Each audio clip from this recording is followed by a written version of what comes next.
Bismillahirrahmanirrahim. Assalamualaikum warahmatullahi wabarakatuh.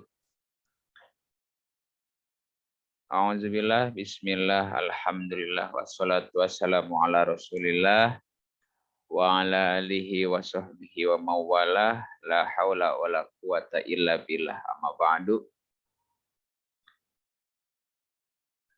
Mudah-mudahan hari ini semuanya, kalian semua ada dalam keadaan sehat walafiat, begitu juga dengan orang tua kita semuanya, ayah ibu dan saudara-saudara kita semuanya senantiasa dalam rahmat dan lindungan Allah Subhanahu wa taala. Amin ya Allah ya rabbal alamin.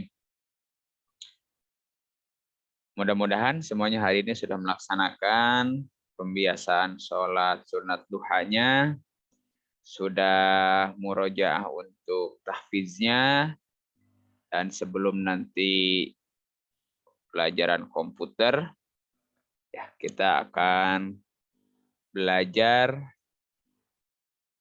pendidikan Pancasila dan Kewarganegaraan atau PPKN. Di tema 6 ini masih tentang cita-citaku. Oke. Pastikan semuanya sudah membaca doa sebelum belajar ya. Kita langsung ke materi.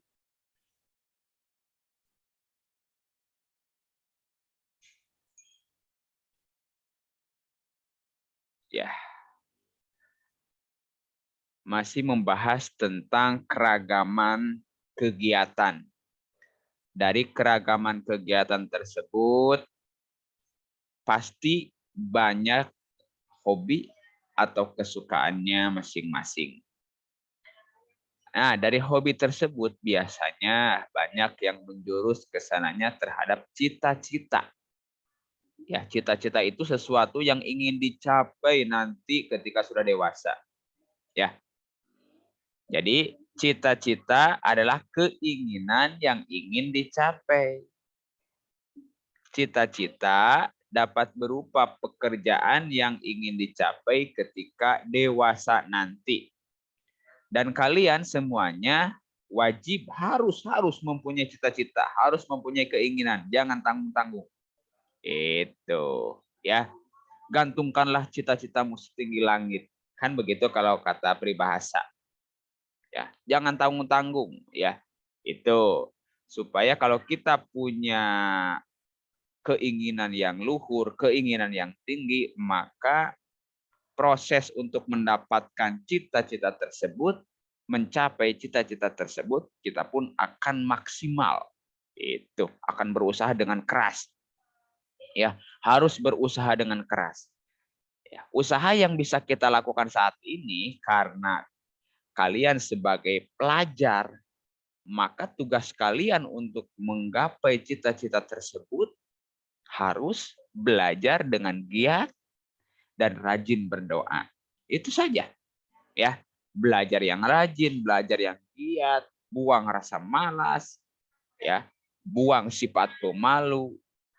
Ya, setelah berusaha dengan keras, belajar dengan rajin, belajar dengan giat, jangan lupa iringi dengan berdoa. Itu ya, tetap harus berdoa.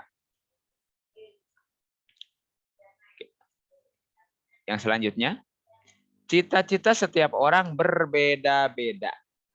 Oleh karena itu, usaha yang dilakukannya pun nanti pasti berbeda-beda.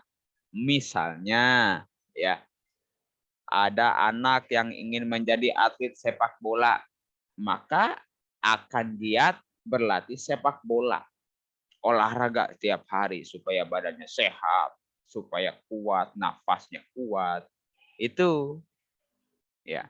Kemudian misalnya ada seorang anak yang ingin menjadi penyanyi, ya, menjadi artis.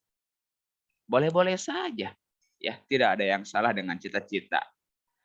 Ada yang menjadi dokter misalnya, TNI, polisi, ya, menjadi pilot, masinis, jadi guru, jadi penceramah.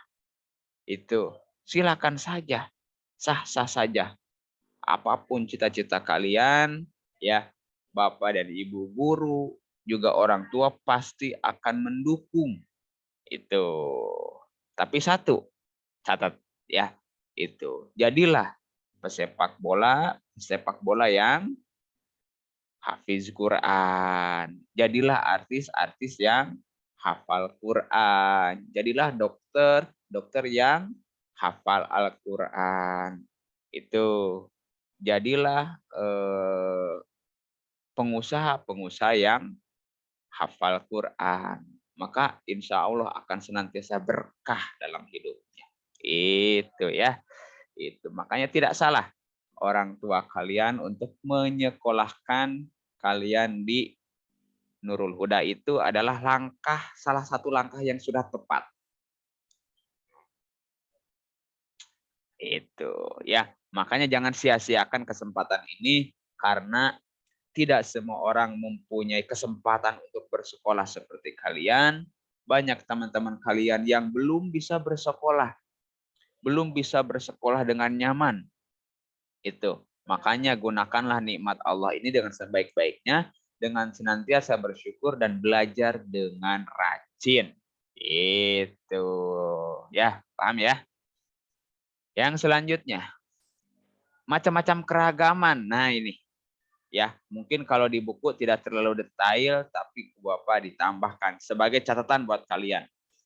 Macam-macam keragaman, jelas. Ada keragaman suku bangsa misalnya. Catat nih ya. Indonesia itu memiliki lebih dari 300 kelompok etnik atau suku bangsa. Kelompok. Nah, kadang-kadang dari setiap kelompok itu, misalnya kelompok Jawa atau Sunda itu kadang-kadang di dalamnya itu masih banyak lagi. Itu. Jadi secara garis besar, Indonesia itu memiliki lebih dari 300 kelompok etnik. Lebih tepatnya, kalau diuraikan itu, Indonesia memiliki 1.340 suku bangsa. Menurut sensus BPS tahun 2010. Kalau sekarang sudah 2022, mungkin saja jadi bertambah. Jadi banyak ketemu suku-suku yang baru. Ya, itu. Kemudian ada keragaman bahasa. Bukan kelompok ya, mohon maaf. Maksudnya keragaman bahasa. Indonesia ini terdiri dari bermacam-macam atau beribu-ribu pulau, beribu-ribu penduduk, bahasa dan daerah. Ya, tercatatlah Indonesia itu memiliki 718 bahasa daerah. Masya Allah ya. Ini suatu anugerah yang luar biasa. Ya. Bayangkan ya, kita baru bisa berapa bahasa daerah. Sunda pun kita enggak 100%. Yang dari Jawa bisa bahasa Jawa, tapi enggak menguasai 100% mungkin. Ya. Kemudian ada yang dari Betawi, ada yang dari Medan, dari Aceh. Kita sudah hafal berapa bahasa? Ya. Itu sedangkan ada 718 bahasa daerah. Ya, meskipun tidak apa-apa kita tidak hafal semua bahasa daerah, tidak bisa bahasa daerah, asal satu. Ya. Kita mempunyai bahasa persatuan, yaitu bahasa Indonesia, bukan Indonesia. Ya. Dari mana? Oh, negara mana? Negara Indonesia. Bukan Indonesia, Indonesia gitu. Itu ya. Jadi dalam hal ini Indonesia itu menjadi negara yang memiliki jumlah bahasa terbanyak kedua di dunia setelah Papua Nugini. Jadi yang paling banyak itu Papua Nugini yang mempunyai jumlah bahasa daerah terbanyak. Setelah Papua Nugini, Indonesia sebanyak 718 bahasa. Itu. Kemudian ada keragaman bangunan adat misalnya. Ya, sudah jelas biasanya kalau jumlah bangunan adat itu mengikuti jumlah provinsi secara umum ya. Nah, Indonesia saat ini memiliki 34 provinsi dan biasanya di setiap provinsi itu ada minimal satu bangunan adat provinsi tersebut. Silakan kalian cari, ya, cari di Google, cari di internet. Seperti apa sih bangunan suku Sunda? Seperti apa bangunan adat suku Jawa? Bangunan adat suku Baduy atau dari provinsi Kalimantan Tengah, Kalimantan Timur misalnya. Itu ya, silahkan. Bapak tidak membatasi kalian untuk mencari ilmu dari manapun. Itu ya. Kemudian ya udah jelas ya. Dari 34 provinsi itu, di setiap provinsi itu ada bangunan adat, ada lagu daerah, jelas berarti ada musik tradisional daerah tersebut, ada makanan, ada pakaian, dan masih banyak lagi. Ini secara globalnya Bapak jelaskan seperti ini. Ya, yang terakhir adalah keragaman agama atau kepercayaan. Ya, sudah jelas. Agama yang diakui, awas bahasanya ya. Agama yang diakui di Indonesia itu ada berapa? Ada 6 agama atau kepercayaan yang diakui di Indonesia.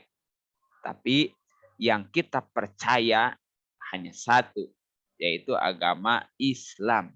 Itu yang kita percaya. Ya, itu. Oke. Nah, ini masih mengulas sedikit yang tadi tentang suku bangsa ya. Ini hanya contoh. Misalnya suku Batak dari Sumatera, suku Jawa dari Jawa, suku Dayak dari Pulau Kalimantan, suku Bugis dari Pulau Sulawesi, suku Asmat dari Papua. Ini hanya contoh kecilnya seperti ini. Ya. Oke.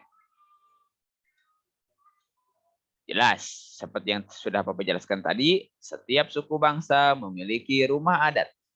Rumah adat dibangun sesuai dengan keadaan lingkungan sekitar dan kegunaannya bagi masyarakat. Beda rumah adat Papua dengan rumah adat Sumatera. Disesuaikan dengan lingkungan dan untuk kegunaan masyarakat di sana. Itu. Bahannya pun, bahan pembuat rumah adat biasanya memanfaatkan sumber daya yang ada di sekitarnya. Boleh kalian bedakan misalnya rumah adat dari Papua yang disebut rumah adat Honai dengan yang dari Kalimantan atau Sumatera atau Sulawesi atau Jawa Barat sekalipun pasti berbeda. Punya keunikan, punya ciri khas masing-masing. Ya, begitupun dengan pakaian adat dan lain sebagainya. Tuh, nah ini misalnya ini rumah adat Toraja. Dibuat kakinya itu, ini rumah tongkonan. Ini disebutnya rumah tongkonan. Rumah adat Toraja. Ini mempunyai kaki yang tinggi.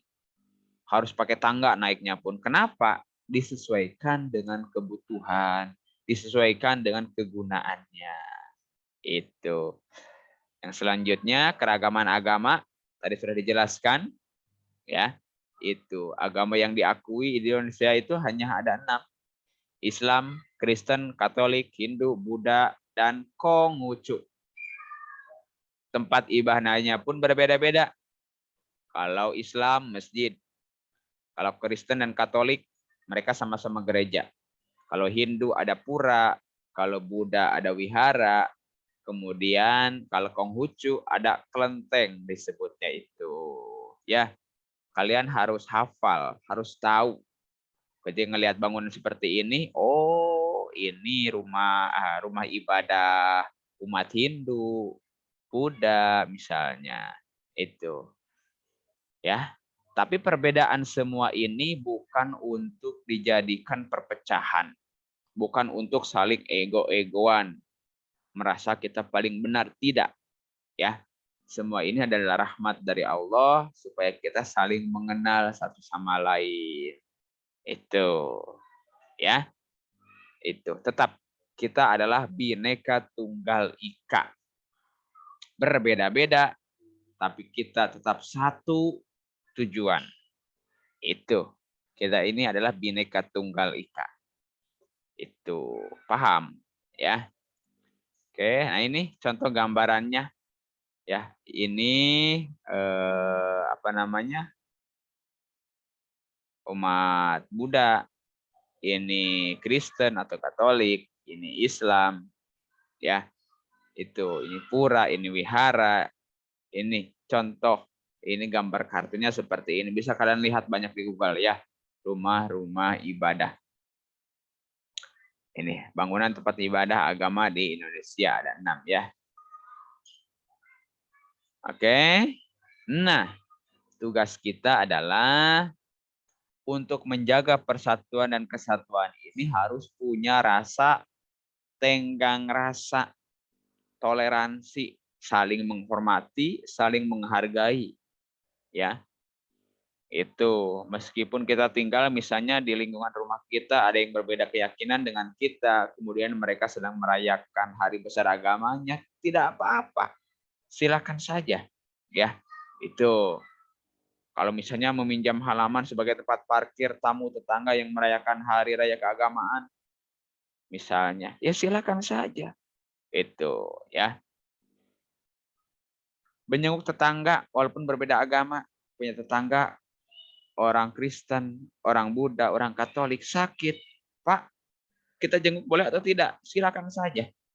Ya, dalam hubungan sosial tidak ada masalah. Ya, yang tidak boleh itu kalau sudah masuk ke ranah ibadah. Nah, ibadah kepada keyakinan itu tidak boleh. Selama dalam hubungan bersosial mah bertetangga, tidak ada yang dilarang. Ya. Kemudian menyapa dengan santun ketika bertemu tetangga. Ya, kalau ketemu di jalan saya hello tidak jadi masalah.